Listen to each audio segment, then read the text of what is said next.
In 1944, 56 American women vanished. They weren't captured by the Gestapo. They weren't killed in a plane crash. According to official army records, they simply ceased to exist. These were the nurses of the 12th Evacuation Hospital. And while General George Patton was busy outmaneuvering the Nazis, his own staff was running a dark, secret operation behind his back. They didn't want these women for their medical skills. They wanted them as trophies. The army said they were delayed. The surgeons at the front said they were dead. But the truth was far more insulting. They were being held as domestic trophies in a French chateau by a group of American officers, men who had decided the war was the perfect time to play aristocrat, and they would have disappeared forever if they hadn't been under the command of a man who valued blood and guts over bureaucracy. To understand why this was a hanging offence, you have to understand the meat grinder. The Battle of the Hedgerows was a nightmare. For every yard of French soil gained, American blood was the currency. The Third Army was taking casualties at a rate that would break most modern militaries.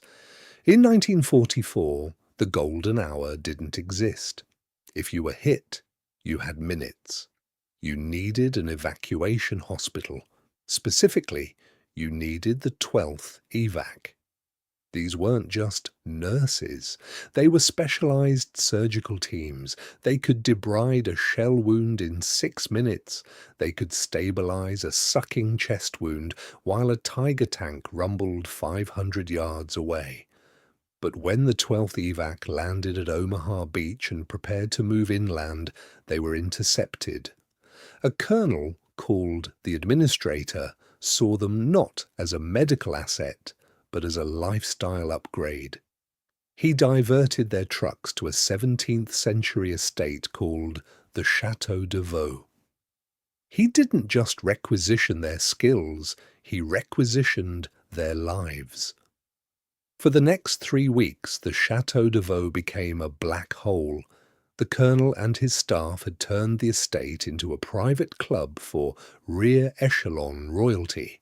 They had wine cellars, they had silk sheets, but they didn't have waitstaff. Think about the psychology of a man like that. While thousands of GIs were sleeping in freezing foxholes, this colonel was sleeping in a 4-poster bed. While soldiers were eating cold rations out of a tin, this colonel was eating fresh poultry and drinking vintage Bordeaux. But he needed more.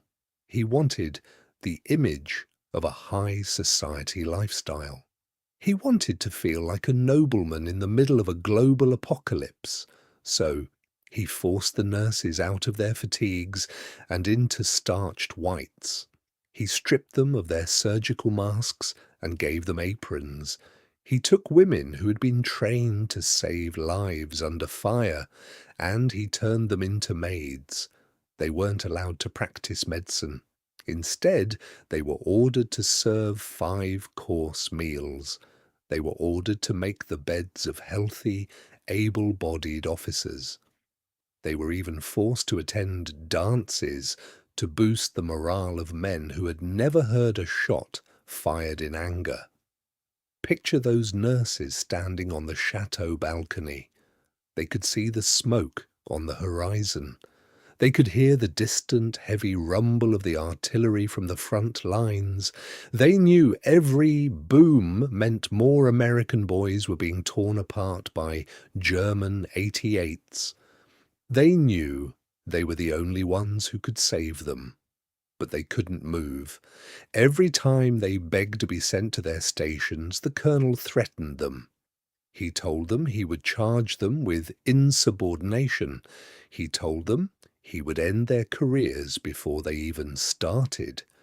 He used their rank against them. He used their duty against them. And all the while at the front, the 12th evac surgeons were collapsing. They were working 48-hour shifts without sleep. Their hands were shaking. Men were dying in the triage tents simply because there weren't enough nurses to monitor their breathing. The paperwork at HQ was forged to show the nurses were in transit. In the eyes of the US Army, they didn't exist. They were ghosts in a gilded prison. Now, Patton is a polarizing figure. He was loud, he was arrogant, and he once famously slapped a soldier in a hospital for malingering. But there was one thing Patton loved more than his own ego: the frontline soldier. To Patton, the GI in the mud was a sacred being, and anyone who got in the way of that soldier's survival was an enemy of the United States. Patton didn't care about politics. He didn't care about officer morale in the rear. He cared about the speed of the advance, and speed required men to stay alive. Patton was at his headquarters in Nancy when a report reached his desk. It wasn't an official report. The administrator was too smart for that. It was a rumor. A muddy, shell-shocked supply driver had taken a wrong turn and stopped at the chateau for water. He told Patton's staff he'd seen a bunch of nurses acting as waitresses at a party. He told them his best friend had died the day before because the hospital tents were short-staffed. When the story reached Patton, he didn't call for a meeting. He didn't send an aide-de-camp to investigate. He grabbed his helmet and his 1911 Colt, the ivory-handled pistols that every soldier in the Third Army feared and respected. He jumped into his jeep. He didn't just want to fix a logistical error, he wanted to burn that chateau to the ground with his bare hands. The administrator colonel was having a leisurely lunch when the peace of the chateau was shattered. The sound of Patton's jeep was unmistakable. High-performance engine, custom air horn. It didn't pull up. It attacked the driveway. Patton burst into the dining hall like a physical force of nature. The scene inside was sickening. Officers in clean, pressed uniforms eating off stolen china, crystal glasses filled with wine. And there, in the middle of it all, were the nurses of the 12th evac, serving them. The room went ice-cold. The clinking of silverware stopped instantly. The colonel stood up, a half-eaten piece of chicken in his hand. He tried to offer Patton a seat, perhaps thinking the general would want to join the feast. Patton didn't take a seat. He took the room. He didn't just demand the nurses be released. He began a command purge right there on the marble floor. He walked from officer to officer and asked one question: why are you not at the front? The excuses started immediately. Logistics, administration. The morale of the command, sir. Patton allegedly leaned in so close the colonel could feel the heat radiating off him. Colonel, you have 10 minutes to get these women on trucks. If they are not moving in 10 minutes, I'm going to have you stripped to your underwear and march to the front lines myself. You want to live like a king? You're going to learn how a king dies in a ditch. The nurses didn't wait for a second order. They threw their starched white aprons on the floor. They didn't pack their bags. They ran for the trucks. By nightfall, they were at the 12th Evacuation Hospital. They didn't ask for a break. They didn't ask for sleep. They worked for 36 hours straight, stitching, operating, performing life-saving miracles for the men who had been neglected for weeks. As for the Chateau Guard, Patton was a man of his word. He didn't just fire them, he broke them.